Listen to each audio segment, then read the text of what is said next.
सबसे बुजुर्ग नेता का सम्मान किया और हमेशा आलम बदी साहब का हम सब लोग सम्मान करते हैं।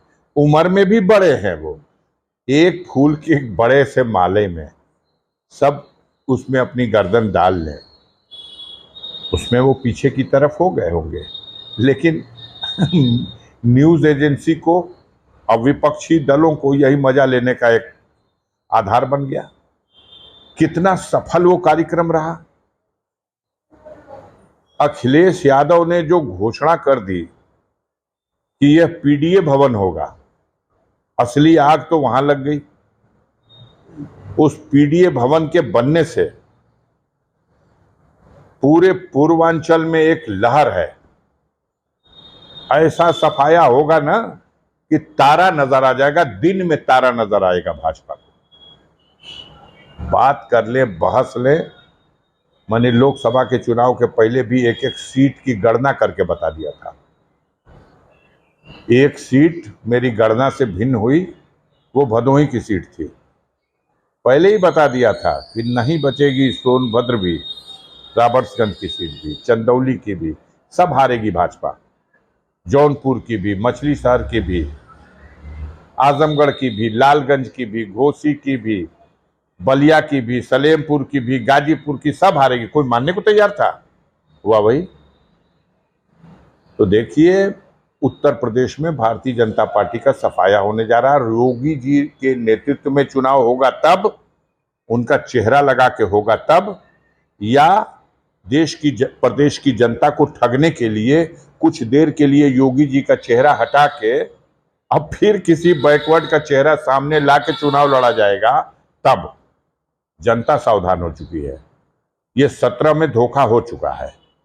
17 में जो बैनर था उस पे केशव मौर्य का चेहरा था, उस पर अमित शाह का चेहरा था, नरेंद्र मोदी का चेहरा था। योगी जी से कहीं कोई छुलाई नहीं थी। योगी जी एक मेंबर ऑफ पार्लियामेंट थे जो गोरखपुर से जीत के गए थे। केंद्र की सरकार में कैबिनेट छोड़िए, राज्य मंत्रालय भी नहीं था। किसी संसदीय समिति के चेयरमैन भी नहीं थे। वो किसी संगठन के पद पर भी नहीं थे। वो स्वयं भी अलग पैरेलल अपना एक संगठन चलाते थे। माना जाता था कि भाजपा के लोग जोगी से डरते हैं, इसलिए जोगी को अपना सिंबल गोरखपुर में देते हैं। अगर सिंबल नहीं भी देंगे तो वो जीत जाएगा, और पहले वो जीत चुके थे। बात तो यहां थी। लेकिन जब उत्तर प्रदेश में आवश्यक गिनती प्राप्त हो गई, तब जोगी जी को एक बाइक ला करके शोर हुआ। यूपी में किसी को इस लायक नहीं समझा गया, जिसका चेहरा लगाया गया किसी को इस लायक नहीं समझा गया। एक चर्चा में आए माननीय श्री मनोज सिन्हा जी, इनका नाम आया, और दूसरा नाम चर्चा में आया योगी आदित्यनाथ का। योगी आदित्यनाथ की पीठ पर संघ का मजबूत हाथ था। जहां तक लोग चर्चा करते हैं और बताते हैं कि संघ प्रमुख स्वयं उनके नाम पर पूरी तरह कटिबद्ध थे, इसलिए सिन्हा जी की पीठ पर सेंटर के लीडरशिप का हाथ होने के बावजूद भी ये नहीं उसमें सफल हो सके। इनको आइन टाइम पे हटाया, मतलब उससे अलग किया गया। योगी आदित्यनाथ को शपथ दिलाई गई, लेकिन घटा ना। अगला चुनाव हुआ 5 साल, डबल इंजन की सरकार 5 साल चली। परिणाम क्या हुआ? जहां 300 से अधिक सीटें थी भाजपा के पास, वहां आ गए 260 पर। यह 45-50 सीट का घाटा हुआ योगी के नेतृत्व में चुनाव लड़ने का, मोदी के जलवा होने के बावजूद।